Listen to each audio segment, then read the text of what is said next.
Creepypastas para tener de fondo mientras tus compas le preguntan a Charlie si sabe rico el pilín.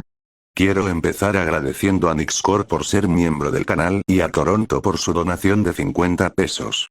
Muchas gracias por ayudar al canal.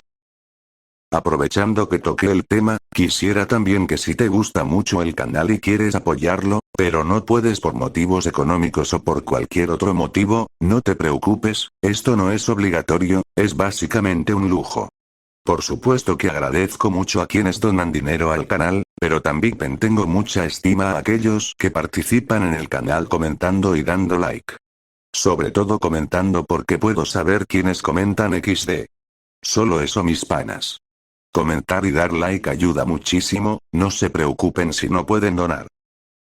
Leyendo los comentarios me topé con el comentario de Ann, y tiene razón. Buenos días para los miembros de la comunidad que escuchan las creepies en el día. Disfruten este video publicado en la madrugada. Si ves el video en el día comenta buenos días, no pasará nada, pero da curiosidad saber si hay personas que escuchan los vídeos en el día, porque creí que la mayoría veía los vídeos en la madrugada. Este título fue gracias a Kitsuzune. Empezamos. Muñeca de novia.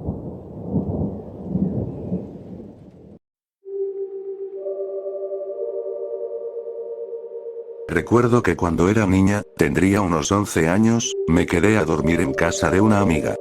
Pasé la noche allí, y recuerdo que su abuela, con quien vivía porque sus padres eran drogaditos irresponsables, coleccionaba muñecas de porcelana. Antes no me molestaban las muñecas. Claro, me parecían un poco inquietantes, pero podía lidiar con eso, como con muchas otras cosas. Pero hubo una en particular que me perturbó muchísimo. La muñeca debía medir como 1,20 m. Tenía unos rizos rubios largos y lujosos que le caían hasta la mitad de la espalda. Estaba vestida con un caro y elaborado vestido de novia. El atuendo incluía incluso un velo, zapatillas sedosas y joyas elegantes. Pero eso no era lo que me asustaba. Tenía los brazos extendidos y los ojos azules bien abiertos, como si estuviera asustada. Sus labios pintados también estaban entreabiertos, como si estuvieran congelados en un grito silencioso. Recuerdo que la observé un buen rato cuando fui a saludar a la abuela de mi amiga, a quien conocía por primera vez. No creo que ella lo notara, pero mi amiga sí. Sí, siempre pensé que esa era algo espeluznante. Vamos, ven. Trajiste el nuevo CD de los Backstreet Boys, ¿verdad? Deberíamos escucharlo, no lo he oído todavía. Me dijo. Yo solo asentí, sin querer seguir en la misma habitación que esa muñeca.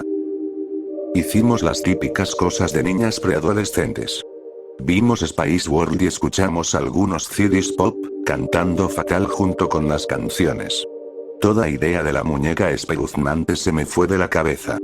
Su abuela pidió pizza y comimos mientras hablábamos sobre qué chicos de qué bandas eran los más lindos o, si fuéramos una Spice Girl, ¿cuál seríamos? Eran siempre cosas así de tontas cuando tenía esa edad. Después apagamos las luces y empezamos a contarnos historias de miedo. No estaba ni cerca de estar asustada, pero mi amiga fue la primera en quedarse dormida. Siempre se dormía rápido. Yo me senté a mirar la estática que había quedado en la tele. Ella siempre necesitaba algo de ruido blanco para dormir, pero francamente, la estática me molestaba. Siempre lo hizo, pero dejé la tele encendida. Después de todo, era su casa. No puedo decir que dormí bien.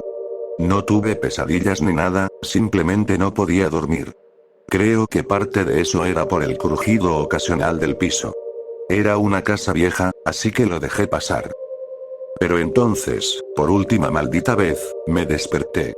Eran las 3 de la mañana y tenía que ir al baño. Hacía algo de frío, así que me di la vuelta, intentando aguantarme o al menos quedarme en la cama un poco más, pero al final me rendí, me levanté y puse los pies descalzos en el suelo. Al menos estaba alfombrado. Abrí la puerta en silencio para no despertar a mi amiga. Luego salí al pasillo, que tenía baldosas. Me tensé por dos razones. Primero, el piso estaba helado, y la otra razón. Vi esa maldita muñeca. Sus ojos de vidrio, abiertos y sin vida, clavados en mí, los brazos extendidos y sus dedos finos estirados hacia mí, con los labios aún entreabiertos en ese grito mudo. Fue un milagro que no me hiciera pis encima. A la mierda esto. Pensé, y di la vuelta para volver al cuarto de mi amiga. Stephanie. La sacudí, y ella me miró con cara de fastidio. Eso me ayudó a calmarme un poco. Siempre fue más fuerte y más grande que yo, y nunca me costó admitirlo. ¿Qué pasa? Se sentó. La muñeca. Susurré. ¿Qué? ¿Tuviste una pesadilla? No, está en el pasillo. ¿Qué? Eso no es gracioso. ¿La moviste tú? No. Ni loca tocaría a esa maldita cosa. Se rió de mi reacción. Pero en serio, hablo en serio. Ven a ver si no me crees. La habitación de tu abuela está en otro piso, así que, ¿podemos dejarla en otro lugar? Ella asintió. Cuando abrí la puerta, Stephanie me miró como si estuviera loca. Podía ver en mi cara, incluso con la tenue luz de la estática del televisor, que hablaba completamente en serio cuando dije que no la había tocado. ¿Estaba más cerca de lo que estaba antes o era mi imaginación? Bueno, aquí está el cuarto de visitas, donde duerme mi papá cuando viene. Dijo. Estaba solo a unos pasos de la muñeca. Asentí y abrí la puerta. Era un cuarto bastante vacío. Solo había una cama, una lámpara y una mesa de noche. Supongo que podemos dejarla aquí por ahora. La movimos entre las dos. Odié tocarla. Estaba fría al tacto, como imagino que se siente un cadáver. Fuimos cuidadosas de no dañarla. Seguro costaba una fortuna, y no quería que me culparan si se rompía, sobre todo porque eso significaría que no podría volver a visitar a mi amiga. Las dos la observamos cuando la dejamos en el cuarto. Estoy bastante segura de que ambas estábamos oficialmente asustadas. Nos miramos por un segundo, cerramos la puerta de golpe y corrimos de vuelta a su habitación. No volvimos a dormir esa noche. Nos quedamos viendo canales en la televisión. Ella tenía cable. Yo no, a esa edad. Cuando su abuela por fin se despertó, fue al cuarto de Stephanie. ¿Han visto mi muñeca?, preguntó. Estaba visiblemente confundida, lo cual significaba que ella no había sido quien la movió. Sí, señora. Dije en voz baja. Siempre trataba de hablar con respeto cuando me dirigía a los adultos. ¿Dónde está?, preguntó. La pusimos en el cuarto de visitas, respondió Stephanie. ¿Por qué está ahí? Entonces respondí yo. Bueno, es que estaba en el pasillo. Stephanie asintió con la cabeza, de acuerdo conmigo. Nos miró a las dos como si estuviéramos locas. Está bien, chicas, lo que digan. Se rió, como diciendo. Niñas locas y sus historias. Esa mañana desayunamos y el abuelo de Stephanie bajó para llevarse la muñeca de vuelta al piso de arriba. Espero de verdad que haya sido él quien la movió al pasillo en primer lugar, porque si no fue así, no tengo forma de explicar lo que pasó.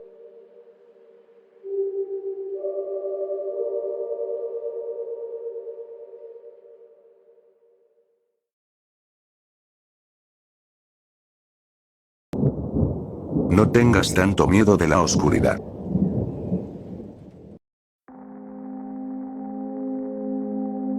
Voy a comenzar diciendo que probablemente esto es algo por lo que debería disculparme. Debería, pero no lo haré.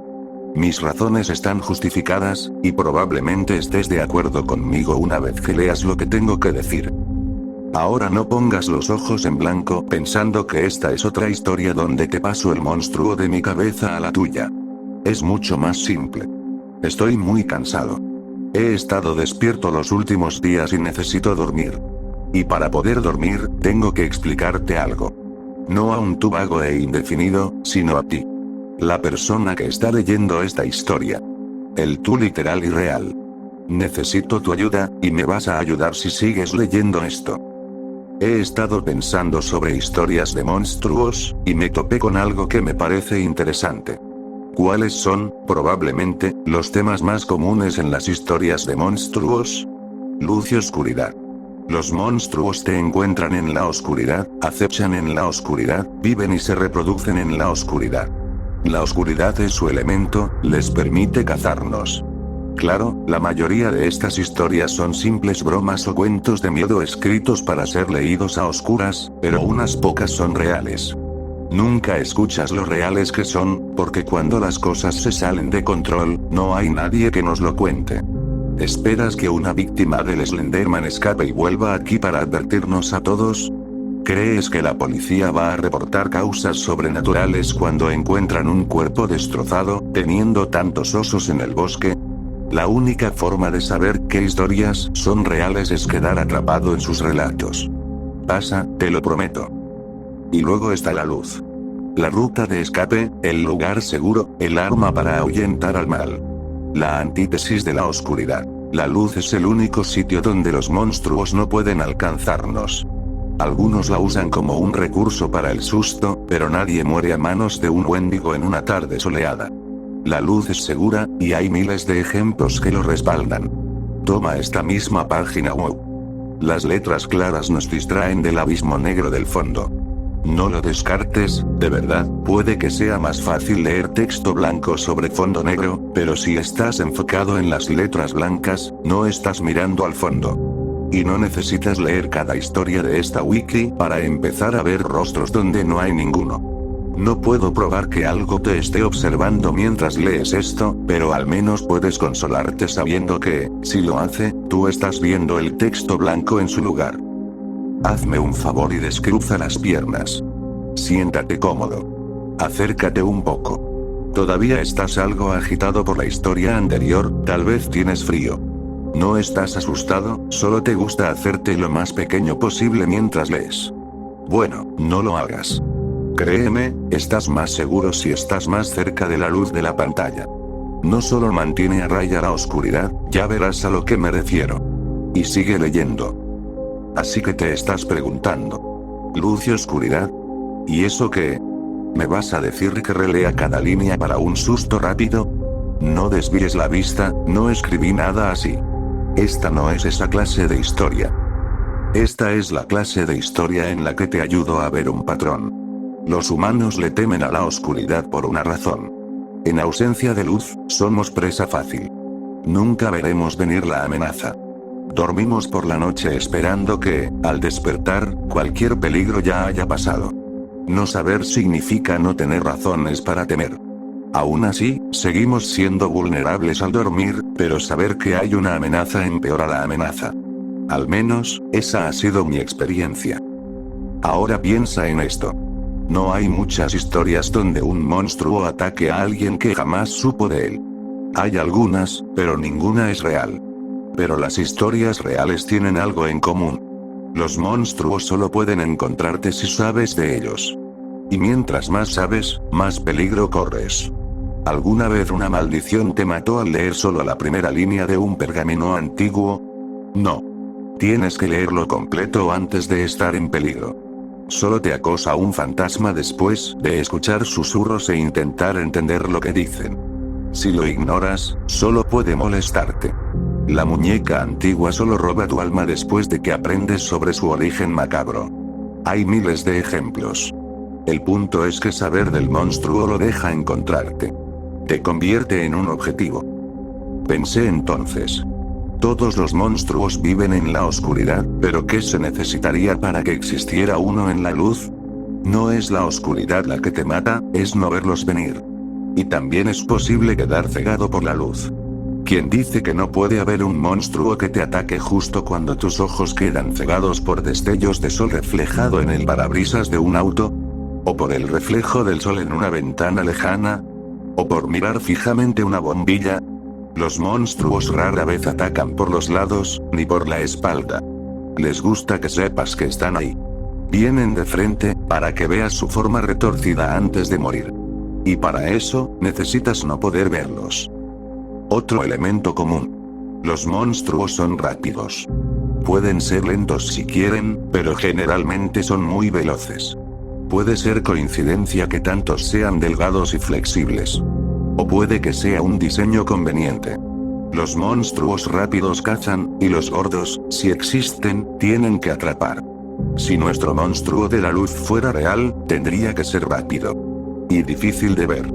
Camuflarse en la oscuridad es fácil, pero en pleno día, ¿cómo sería un monstruo de luz? Apostaría que tendría colores naturales. La invisibilidad no parece posible, ni siquiera para los monstruos, y un efecto de camaleón no funcionaría a alta velocidad.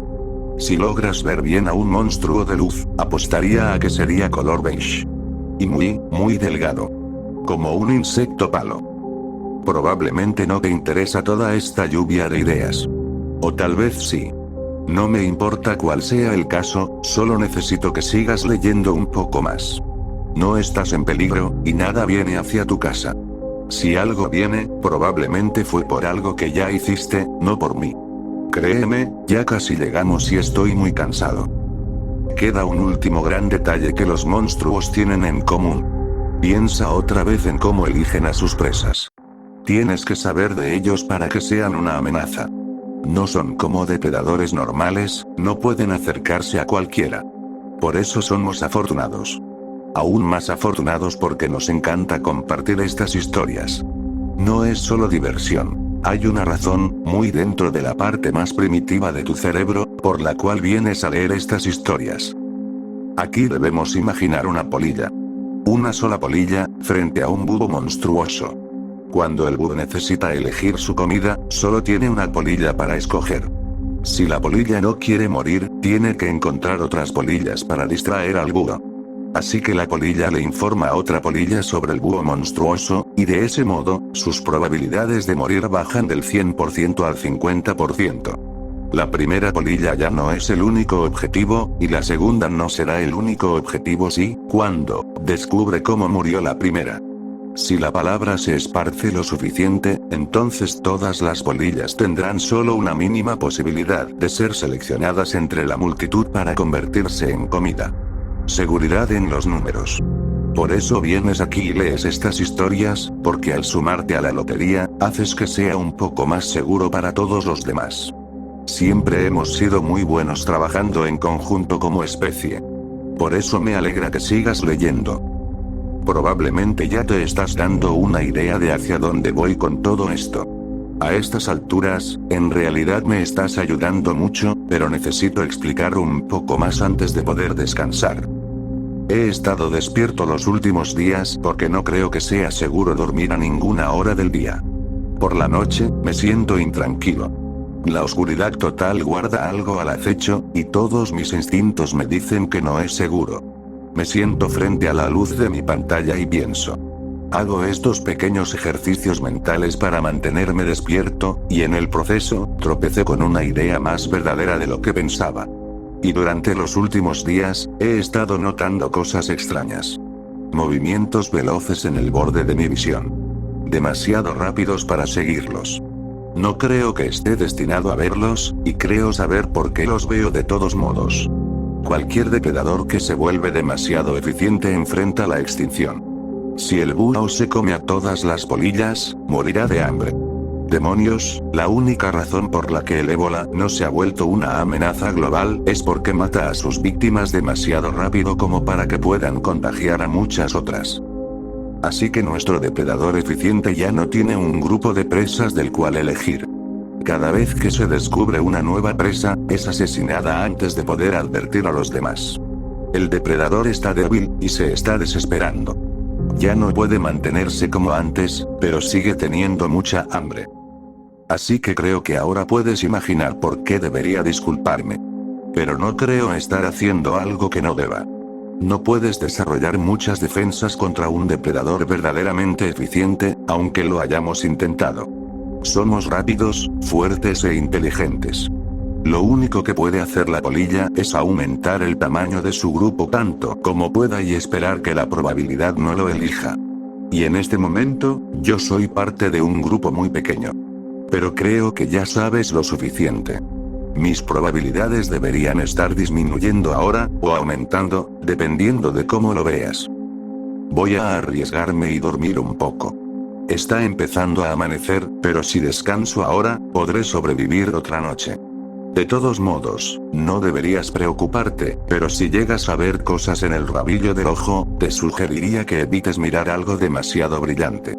No querrás quedarte cegado por los destellos del sol antes de poder correr la voz y hacer que el grupo crezca un poco más. Nos vemos al anochecer. Espero. Ah, y por si acaso llegas a tener la oportunidad, avísame de qué color es.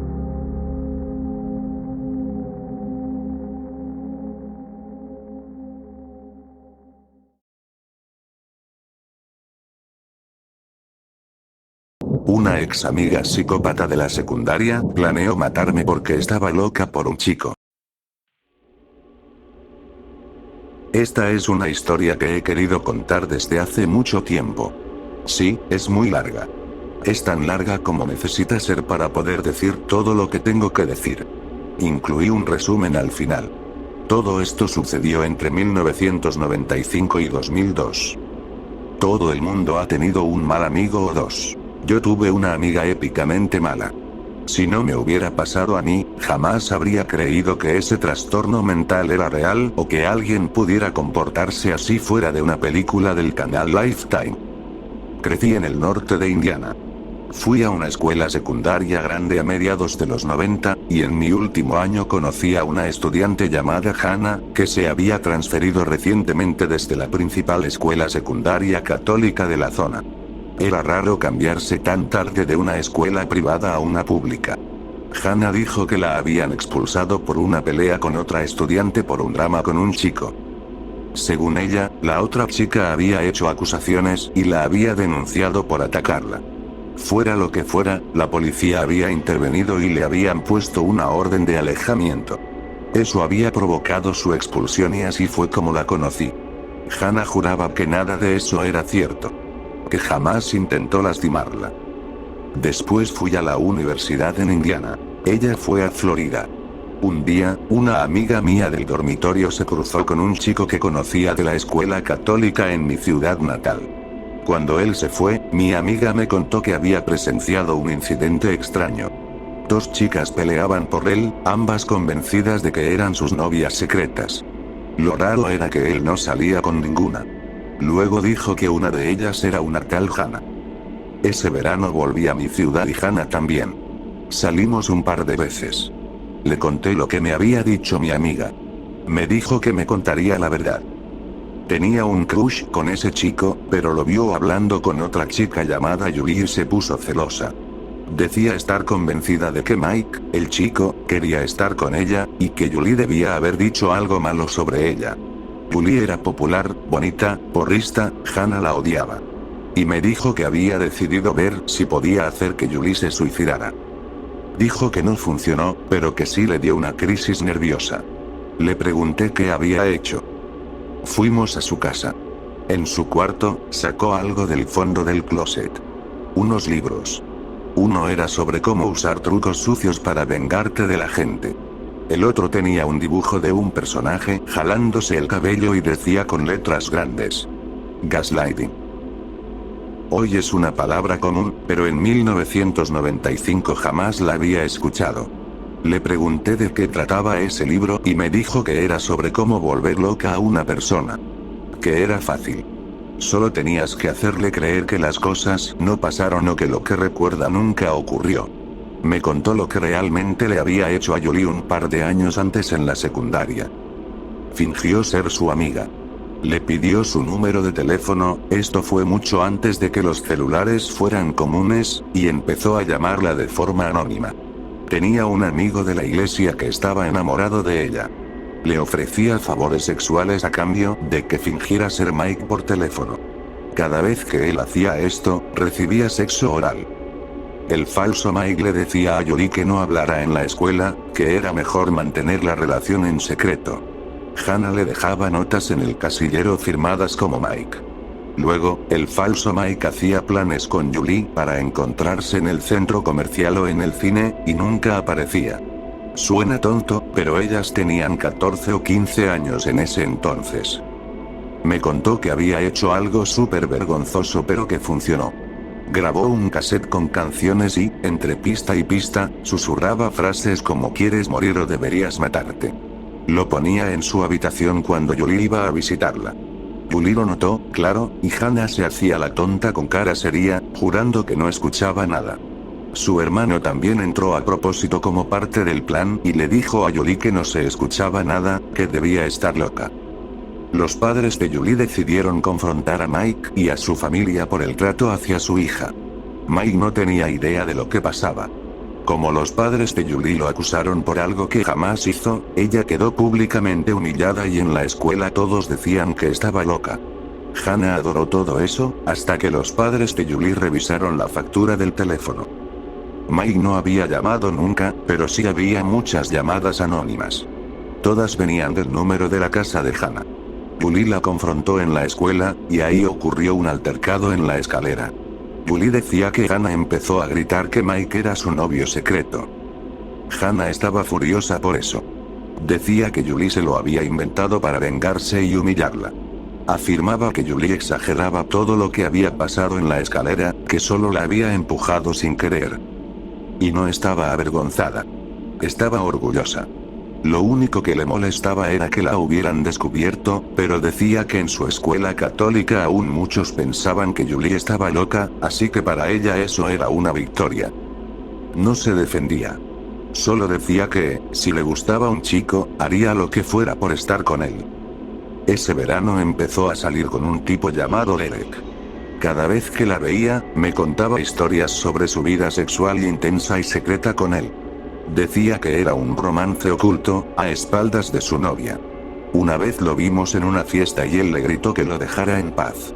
Alguien había estado haciéndoles llamadas anónimas a él y a su novia. Él pagó para rastrear el número, y era el de Hannah. Ella lo admitió. Decía que intentaba romper la relación porque Derek se tardaba mucho en hacerlo. Pero aceptaba que se le fue la mano y por eso él la dejó. Estaba deprimida, así que salimos a un bar. Se le insinuó a un hombre mucho mayor, como de 40 años. Había comprado un celular, esto era en el 96 o 97, cuando aún eran novedad. Sacó el teléfono y pensé que le daría su número al tipo, pero en cambio le dictó un número, y el hombre preguntó qué debía decir. Ella le explicó, él llamó, dijo cosas horribles a quien contestó, como que estaba teniendo sexo con la novia del tipo y que era una cualquiera, se rió, colgó y ella le dio $20. Esa perra se lo merece por robarme a mi novio, dijo Hannah. Pagué para que completos desconocidos llamaran y acosaran a chicas que ella odiaba, con frases que ella misma preparaba. Más tarde me encontré con una amiga en común y le dije que Derek había terminado con Hannah. Me miró raro y me dijo: ¿y si nunca hubo una relación que terminar? Un año después, ambas vivíamos temporalmente con nuestros padres. Hannah había sido expulsada del campus por una acusación hecha por otra alumna y nunca terminó la carrera. Empezó a juntarse con gente del colegio otra vez.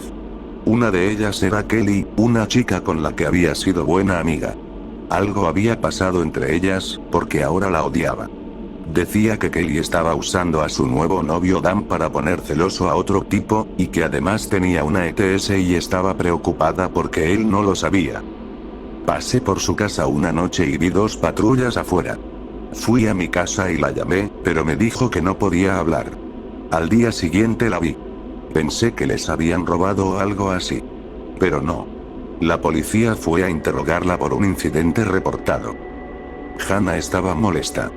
Dijo que tuvo que confesar que había fumado marihuana porque Kelly había hecho una acusación contra ella. Que fue todo un malentendido. Que jamás quiso hacerle daño. El día después de que Hannah me contó cuánto odiaba a Kelly, al parecer la llamó por teléfono y le dijo que quería hablar con ella sobre algo. Hannah y otra amiga pasaron por ella, y las 3 fueron a un mirador local para fumar un porro.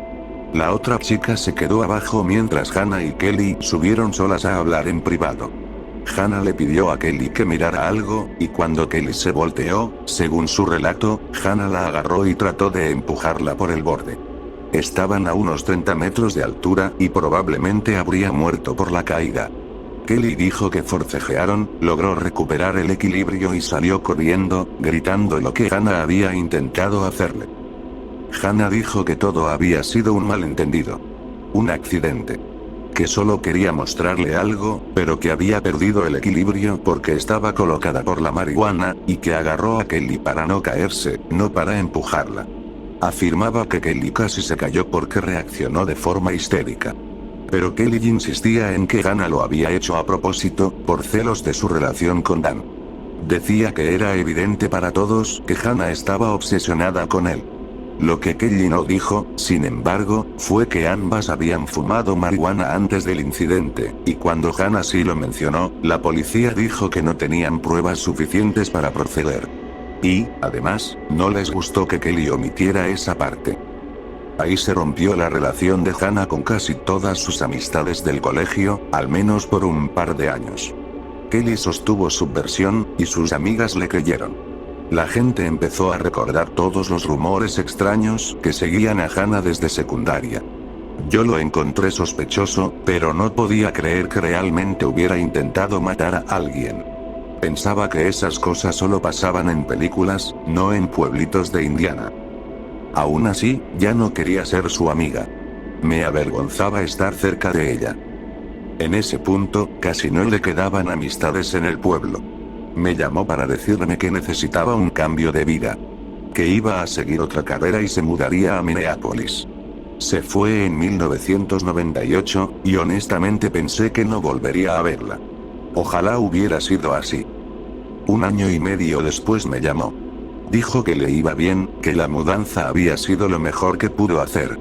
Tenía nuevas amistades y había conocido a un chico del que estaba profundamente enamorada. Me dijo que era el hombre con el que se iba a casar. Su nombre era Dan, y me contó que él fue quien la había metido en el punk y en la heroína. Me quedé en silencio cuando dijo eso. Yo no era ninguna santa en mis 20, pero nunca me metí con drogas pesadas. No sonaba bien.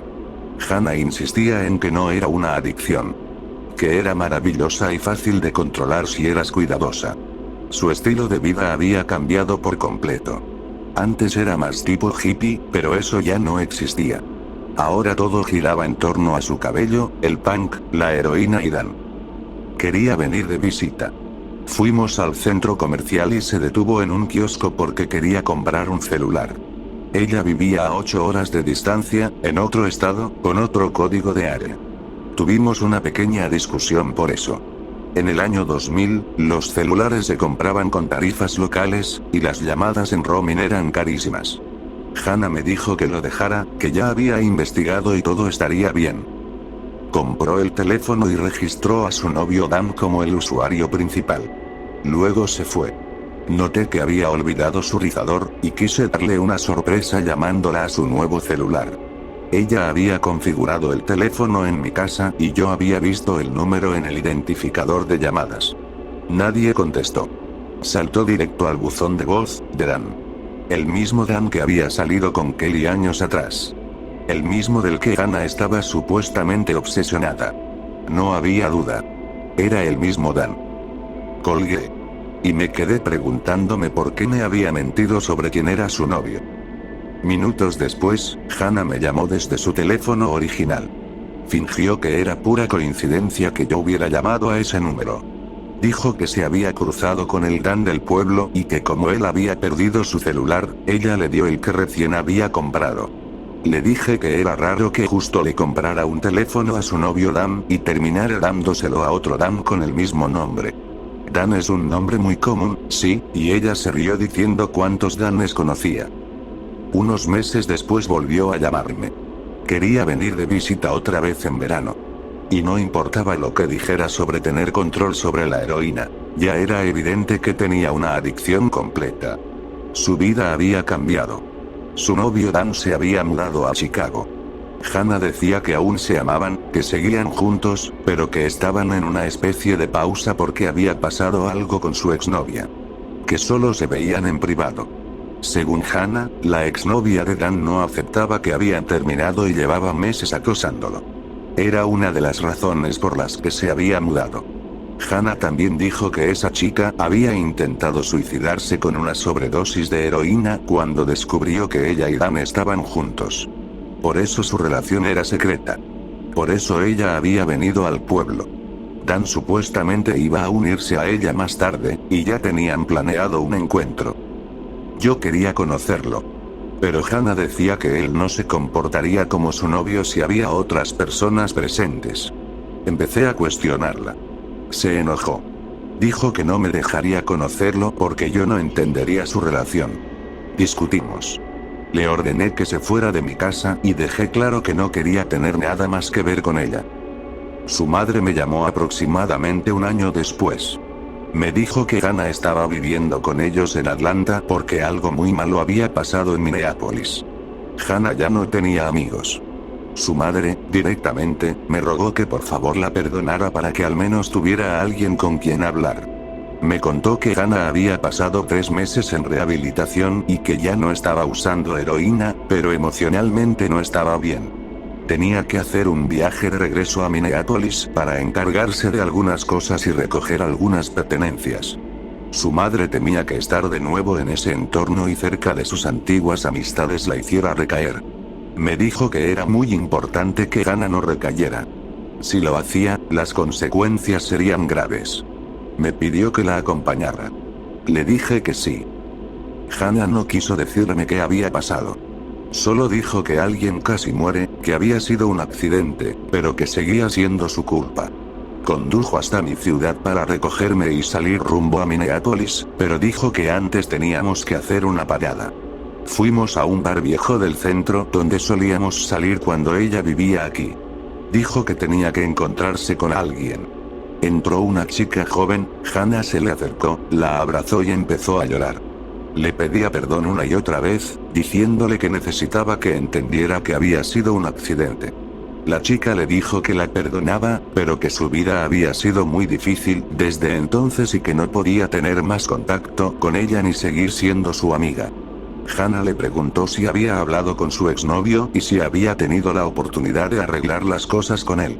Ella dijo que no, que él seguía molesto y se negaba a hablarle. Hana le dijo que tenía un nuevo número y se lo dio, por si algún día cambiaba de opinión y quería contactarlo. Cuando se fue, yo me quedé ahí, totalmente confundida por lo que acababa de presenciar. Me sentía muy incómoda con lo que había escuchado. Le pregunté a Hana si el exnovio del que hablaban era el Dan de nuestro pueblo. Dijo que no, que era otro al que yo no conocía.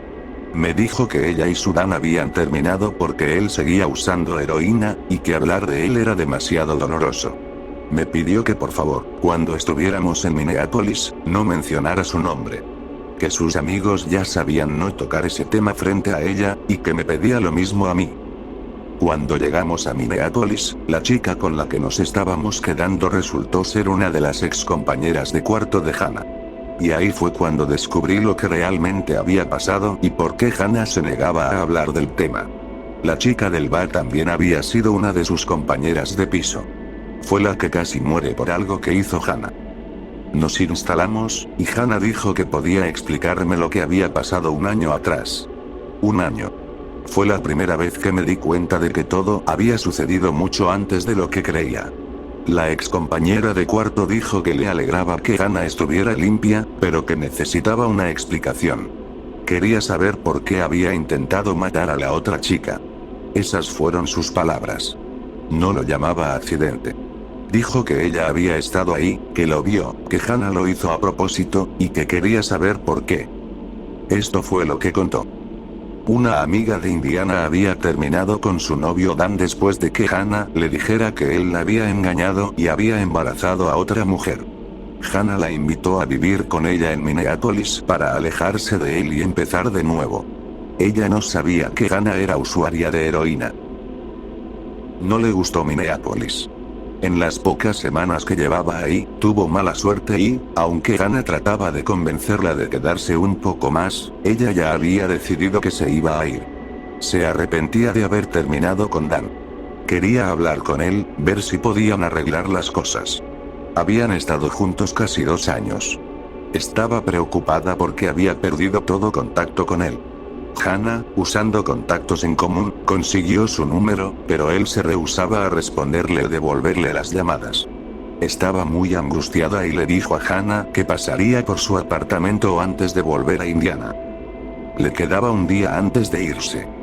Hannah insistía con que le encantaría la heroína si solo probaba un poco, y la presionó con fuerza para que participara con todos. La chica estaba molesta. Dijo que Hannah sabía que ella tenía miedo y que no quería tocar esa droga. Hannah le prometió que sería seguro, que sería solo una dosis pequeña.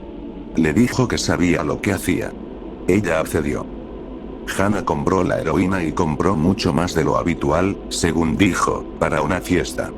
Preparó las jeringas y aseguró que solo había usado una pequeña cantidad. Pero en realidad, había usado todo lo que compró, una dosis suficiente para matar a todos los presentes. Le inyectó la dosis a la chica y ella se desplomó de inmediato, dejó de respirar. Entonces, Hannah fue con la otra compañera de cuarto y le dijo que la otra estaba bien, que estaba pasándola muy bien en la otra habitación.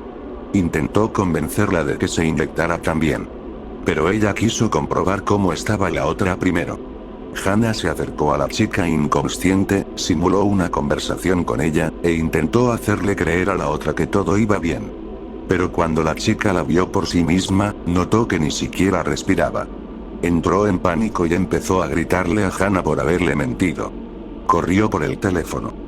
Hannah fue tras ella. Ella marcó el 911. Hannah colgó. Cuando llamaron de vuelta, Hannah respondió que había sido un error y que todo estaba bien. No la dejaba acercarse al teléfono, y seguía intentando convencerla de que estaba exagerando y que todo estaba bien. Intentó sujetarla y forzarla a inyectarse, pero ella luchó, se liberó y corrió por el pasillo hasta un vecino. Ellos llamaron al 911. Cuando llegaron los paramédicos, la chica estaba clínicamente muerta. Trabajaron en ella hasta que lograron que su corazón volviera a latir, y la trasladaron a un hospital local en estado de coma. Sobrevivió, pero durante un tiempo no estuvo claro si lograría recuperarse. Hannah le dijo a la policía que no sabía por qué lo había hecho. Después de hablar con un abogado, dijo que había sido por una psicosis inducida por la heroína y que estaba temporalmente insana en ese momento. Aceptó una rehabilitación prolongada, pruebas de drogas durante 1 año y libertad condicional. Luego de eso, los cargos fueron retirados. Esa era la razón por la cual era tan importante que Hannah no recayera. De haberlo hecho, se enfrentaría a una condena de prisión. Hannah dijo que todo había sido una extraña alucinación temporal que había causado su comportamiento, que nunca quiso hacerle daño, y que todo había sido un accidente, un malentendido. La misma excusa de siempre. Voy a decirlo claramente, ya que los imbéciles que trabajan para el departamento de policía de Minneapolis fueron demasiado estúpidos como para darse cuenta hace 20 años. Hannah estaba obsesionada con el novio de esta chica, Dan. Llevaba años obsesionada con él. Había desarrollado una fantasía detallada y enferma de que ambos tenían una relación secreta, porque sufría de una condición psiquiátrica peculiar y poco común llamada erotomanía, o síndrome de Clerambault. Creía que esa joven le impedía estar con Dan, así que se ganó su confianza y fingió ser su amiga para poder acercarse lo suficiente y sacarla del camino. Logró propagar rumores e interferir en la relación lo suficiente como para que terminaran. Entonces invitó a la chica a Minneapolis, aislándola de sus otros amigos y controlando la información a la que tenía acceso. Era el año 2000, no teníamos mensajes de texto ni Facebook para mantener el contacto con los demás. La hizo sentirse segura, como si fueran amigas, para poder manipularla y acercarse lo suficiente como para hacerle daño. Cuando se dio cuenta de que ella aún amaba a Dan y quería hablar con él, Hannah supo que eventualmente descubriría que los rumores no eran ciertos y que todo venía de ella. Compró un celular en Indiana y grabó el mensaje del contestador de Dan para poder hacerse pasar por él por teléfono y que la chica creyera que estaban en contacto. Ella nunca supo que Dan jamás recibió los mensajes. Hannah usaba ese teléfono para espiarla. Cuando la chica dijo que volvería a casa y pasaría a ver a Dan en persona, Hannah comprendió que eso significaría que descubriría que el número era falso y que ella había hecho todo lo posible para impedir que hablaran. Y entonces, quedaría claro el motivo. Intentó convencerla de probar heroína porque planeaban matarla, a ella y a su otra compañera de cuarto, de una forma que pareciera un accidente. Hannah sabía que su obsesión con Dan, sus delirios, y su desorden mental serían expuestos. Sabía desde al menos un día antes del incidente, lo que prueba que fue premeditado, porque la motivación lo fue. Todo esto habría sido increíblemente fácil de comprobar si la policía hubiese contactado a Dan y revisado los registros telefónicos de Hannah. El acoso telefónico siempre ha sido su pasatiempo favorito. En lugar de eso, trataron el caso como una de las otras 999 sobredosis que atienden cada mes y le ofrecieron a Hannah la típica opción de rehabilitación o prisión. Como su familia podía pagar un abogado y una clínica, tomó la primera opción. La policía nunca la investigó a fondo. Nunca contactaron a Dan, nunca indagaron en su historial. No fue un accidente. Fue un intento de asesinato, y bastante fácil de probar. Pero la policía lo arruinó por completo, y por su incompetencia, Hannah salió impune.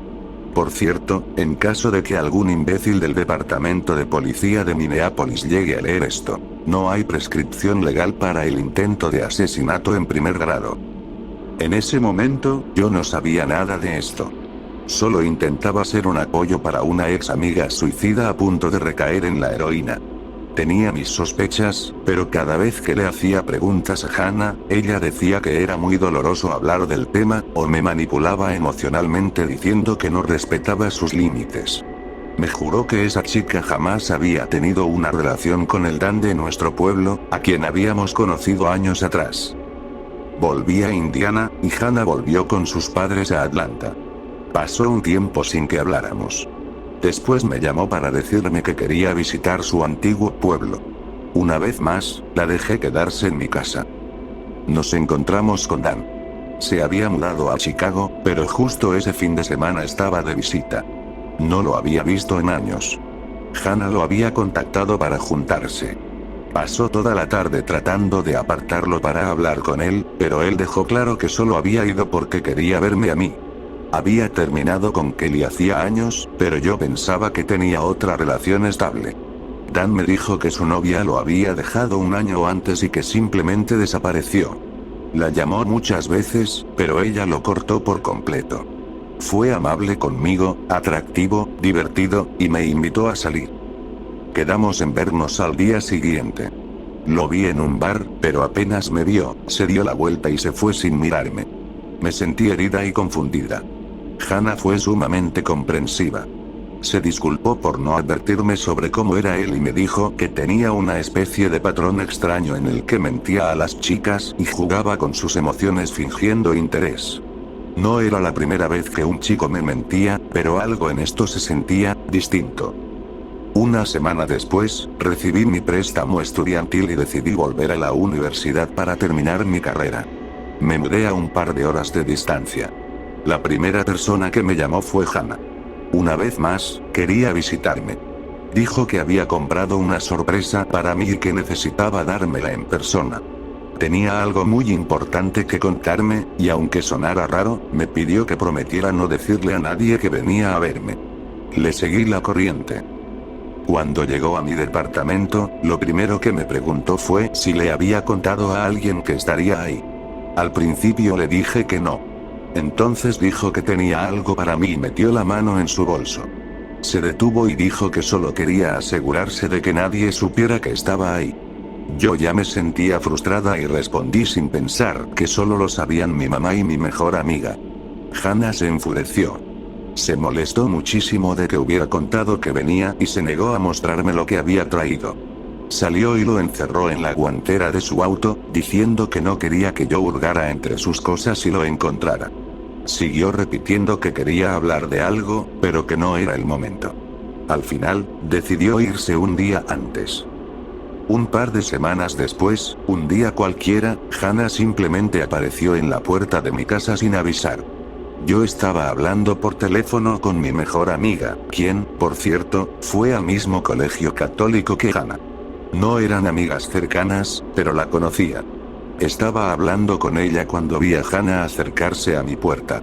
Había conducido 8 horas desde Atlanta hasta Indiana. Me levanté y abrí la puerta, aún con el teléfono en la oreja. Cuando abrí, Hannah tenía la cabeza agachada y una mano dentro de su bolso. Dije su nombre y ella levantó la vista y sacó algo morado de su bolso. Al verme con el teléfono, se giró rápido y volvió a guardar lo que tenía en la mano dentro del bolso. Se comportaba de forma muy extraña, temblaba, y me preocupé. Le pedí que entrara. En ese momento yo estaba convencida de que había vuelto a la heroína y que ese era el secreto que llevaba meses intentando contarme.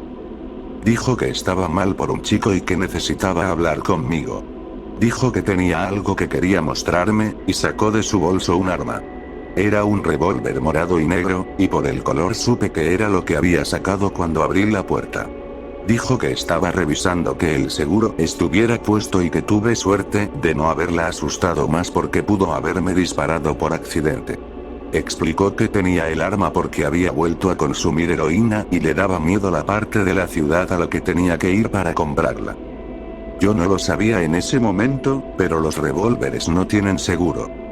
Me habló de un músico en Atlanta al que había conocido, y dijo que estaba frustrada porque él tenía novia y no había logrado que se fijara en ella. Me pidió que le dijera qué había hecho yo con Dan para que siguiera interesado en mí, porque quería usar eso con este nuevo tipo. Dijo que todavía hablaba de mí meses después y quería saber por qué seguía interesado, aunque no nos hablábamos desde el verano anterior. Desde mi punto de vista, no lo estaba. Me había hecho ghosting hacía meses. Hannah insistía en que yo debía haberle hecho algo.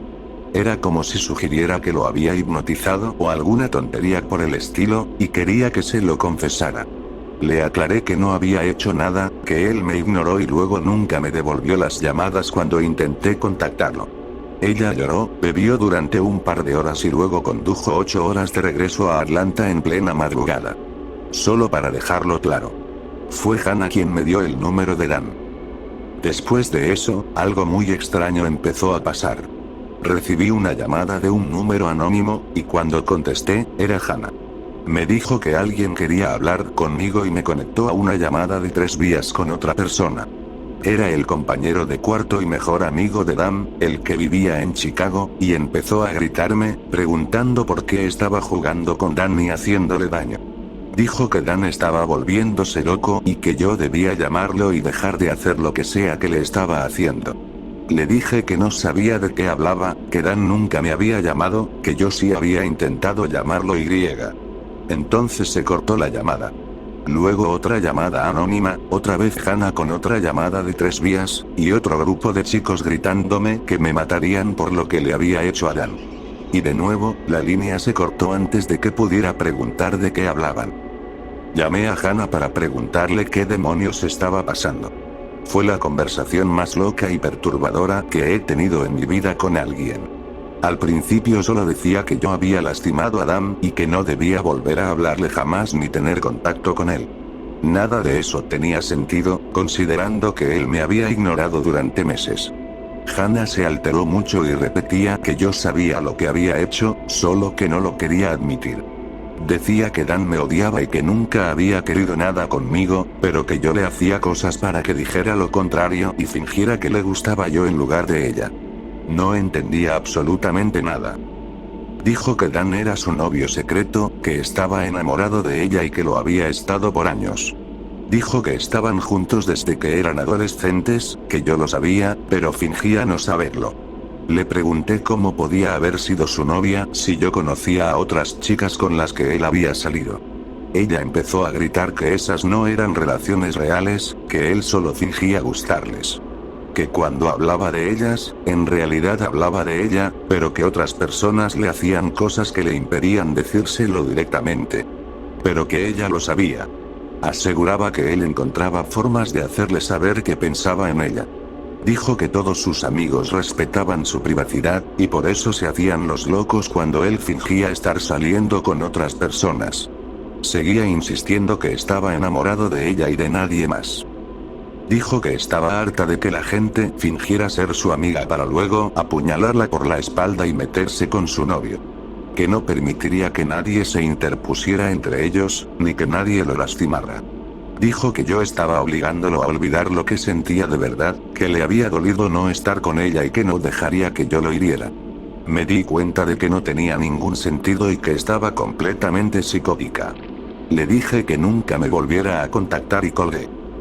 Lo único en lo que podía pensar era en cómo, la última vez que Hannah apareció por sorpresa en mi apartamento, había sacado una pistola de su bolso.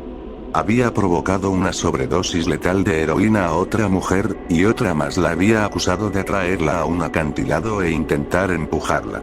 El único elemento en común entre todas nosotras era Dan.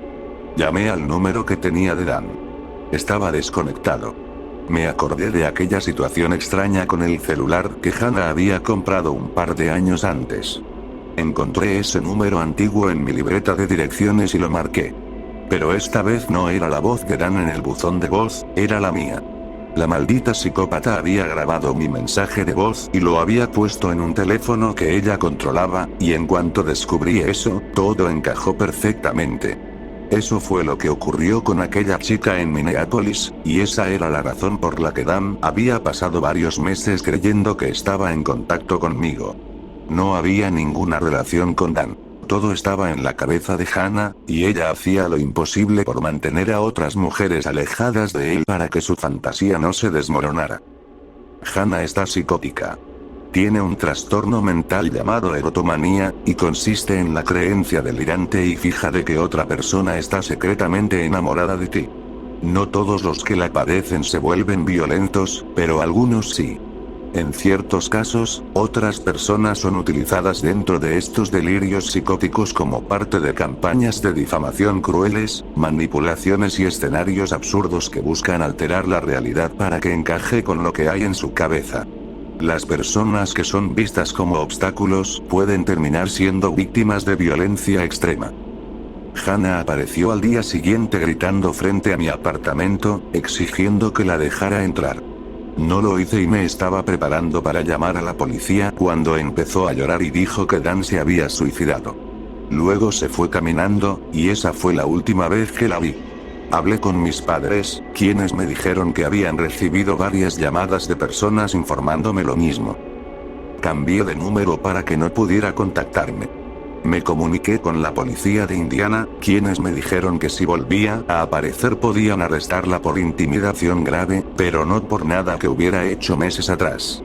Llamé a la policía de Minneapolis, pero sabía muy poco.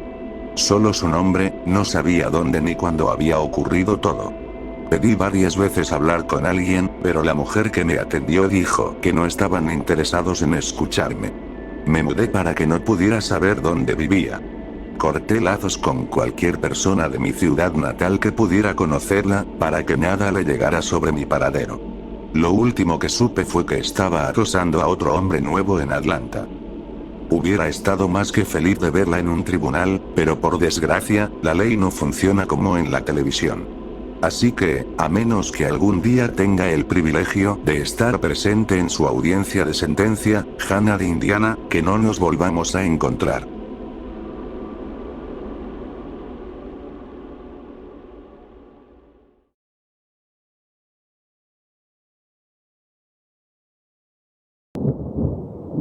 Al otro lado de la frontera. Había una pareja de Texas que planeaba un viaje de fin de semana al otro lado de la frontera con México para hacer compras. A último momento, la niñera canceló, así que tuvieron que llevar con ellos a su hijo de 2 años. Habían estado cruzando la frontera por apenas una hora cuando el niño se soltó y corrió hacia una esquina. El padre intentó buscarlo, pero había desaparecido. La madre pidió ayuda a un oficial de policía, quien le indicó que fuera a la entrada principal y esperara allí. Sin entender muy bien las instrucciones, hizo lo que le dijeron. Unos 45 minutos después, un hombre se acercó a la frontera cargando al niño. La madre corrió hacia él, agradecida de que lo hubieran encontrado. Cuando el hombre se dio cuenta de que era la madre del niño, lo soltó y salió corriendo. La policía ya lo esperaba. El niño estaba muerto, y en menos de 45 minutos desde su desaparición, lo habían abierto, le habían extraído todos los órganos y su cuerpo había sido rellenado con cocaína. El hombre planeaba cruzar la frontera con él fingiendo que estaba dormido.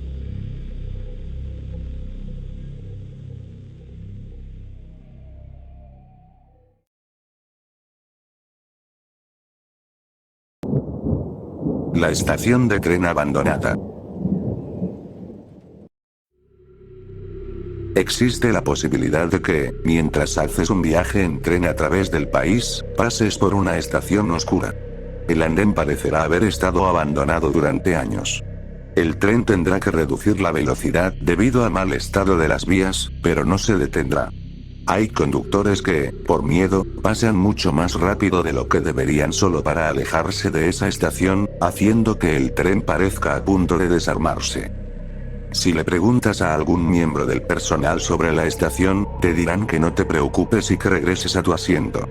Si preguntas una segunda vez, tú y todas tus pertenencias serán bajados del tren sin miramientos en la próxima estación, sea o no tu destino.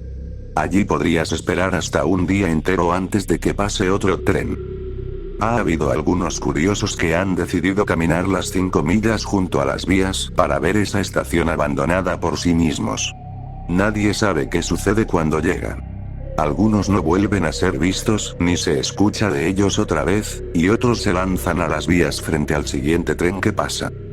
Lo único de interés que alguna vez ocurrió en esa zona fue a principios de 1900, cuando un tren que iba hacia el oeste descarriló cerca de esa estación abandonada, matando a 61 personas a bordo y dejando a otras heridas. El incidente se atribuyó a un error del conductor y al hecho de que las vías se habían desalineado por el movimiento del terreno tras una fuerte tormenta. No se conoce ninguna conexión entre ese descarrilamiento de hace más de 100 años y los eventos que rodean la zona hoy en día.